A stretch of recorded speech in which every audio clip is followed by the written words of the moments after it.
One strategy that many people use in terms of taxes, and I use a lot myself or whenever I can, is a harvesting your losses strategy. It's legal to do, and there's some rules around that, and we're going to talk about that. But it's a great strategy to use to offset the gains you might have and things that you might be paying taxes on.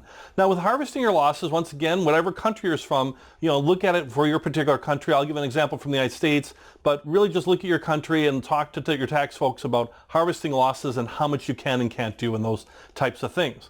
So the idea of harvesting your losses strategy is it's a tax management strategy. It's not so much an investing strategy as in I'm picking out certain funds or something like that. There is an element of it. It's really about managing taxes. So think about harvesting your losses as far as managing taxes, reducing my taxes so I can keep more for me and my family, for example. You're using your investment losses to offset your gains. That's really the core part of harvesting your losses strategy. So if I sold some stocks or some mutual funds and I made this much in gains, but maybe I had a couple losers where I sold them at a loss. So maybe I had, to pick out some numbers, $10,000 in gains, and I had some things I sold that year that I ended up having $3,000 in losses. What I can do is apply those losses against my gain to reduce my taxable amount. So it's the gain minus the losses equals the net amount, and it's the net amount that I'm taxed on. Once again, it might vary by country, but certainly in the United States it works that way, and my understanding most places in the world too. So what it is, if I have that, for using dollars, excuse me for using dollars, but $7,000 in that gain, $3,000 in losses, I would then pay taxes on the net, or $4,000. So I will end up paying out less in taxes because I'm paying on a $4,000 gain versus versus let's say a $7,000 gain. So I'm using the losses to offset my gains. In the U.S., you actually have the ability that if you have no gains at all, you can each year take out $3,000 of your losses and apply that even against your ordinary income or your salary type income and reduce your taxes that way. So it's a great tool to use, that if you've got some winners and you've sold off some winners, or you're getting a lot of capital gains or things from mutual funds or things that might be happening, and if you've got some stocks or things you want to get out of and they're at a loss and you're selling them at a loss, well, use it to your advantage to at least reduce your taxable income because you're paying tax on the net. And that's the idea behind harvesting your losses. Now, a couple of do's and don'ts around harvesting your losses in terms of a strategy. And I found this little matrix from Fidelity. Here, I got the resource here right there for you, and it's really good. So I like it. So you can go there and look at it too if you want. Otherwise, it's right here. So hats off to Fidelity, I guess.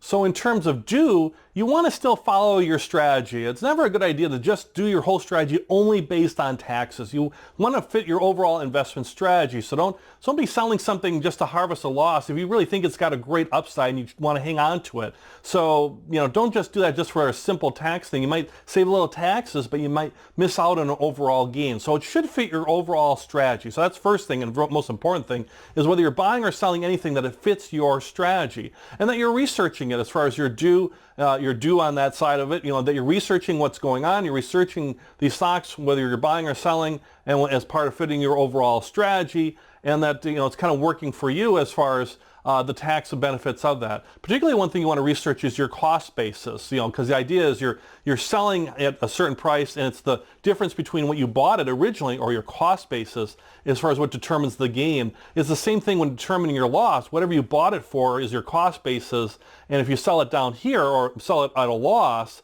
then that's going to be your difference is between the cost basis is your capital loss, or how much you can apply against that capital gain to reduce your taxes. So those are the two do's. A couple don'ts here as well.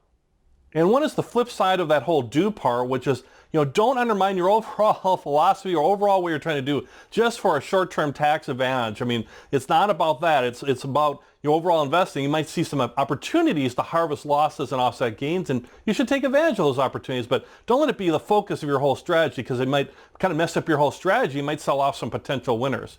The other part is don't sell and buy things that are the same within 30 days. Now, this is specifically the United States, but I bet it's similar in other countries too. And it's called a wash rule, kind of like you're washing, right? It's it's a wash rule. You in the United States and other places, you can't buy, let's say, a stock or a mutual fund. Let's use let's say the S&P 500 index mutual fund, 500 largest companies in the United States.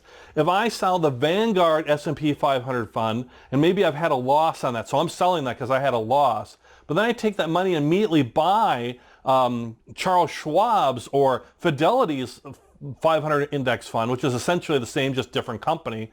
And if I do that within 30 days of selling this Vanguard, or selling this, either 30 days prior to selling it or 30 days after I sold it, so kind of 60 days on, or, on either side, 30 days before, 30 days after. If I buy essentially the same stock or essentially the same, let's say, mutual fund or exchange trade fund, that's a violation. That's an illegal thing. You could get a penalty around that in terms of the IRS having your tax system as far as what's called the wash rule. And really what they're trying to do with that is they're trying to avoid manipulation, right? It's like, oh, I'll just have this 500 Vanguard fund, I'll just sell that, and I'll buy the identical thing, in Fidelity, and for my investment, I'm pretty much the same. I'd just be able to capture some losses that I can use against my gains. And the tax folks, they know that. The governments know that. So you can't do that as far as, like for like. Now I could sell that Vanguard large capitalization company 500 fund and maybe get the Russell 3000 or Russell 2000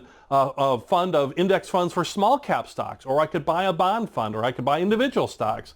I just can't buy something that's very, very similar or like for like. So that's the thing you want to avoid in a wash sale. Now, after 30 days, I can then do whatever I want after that point, at least under the rules within the United States. So think about your own country, or think about the United States. Understand the wash rule aspect, and don't run afoul of that. If you got a question on that, just pop that in the question and answer area. But that's the idea as far as wash rules, that I can't buy something, the like for like, because I'm trying to manipulate things. So harvesting your tax losses is a perfectly good and a well-used and really a great strategy. You just have to understand some of the don'ts behind it, and really the two big don'ts are the wash rule thing. So you just have to make sure you're buying whatever you're buying new, or waiting to buy back in after 30 days. You could wait, put in cash, and then wait. And then really the last part of harvesting your losses is it's a small part of your overall investment strategy and ideas too. So and I can't emphasize that enough. That's part of your overall strategy. But if you can use it and use it in select situations, it can really reduce your taxes, which means you get to keep more money for yourself that you can invest or use with yourself or your family.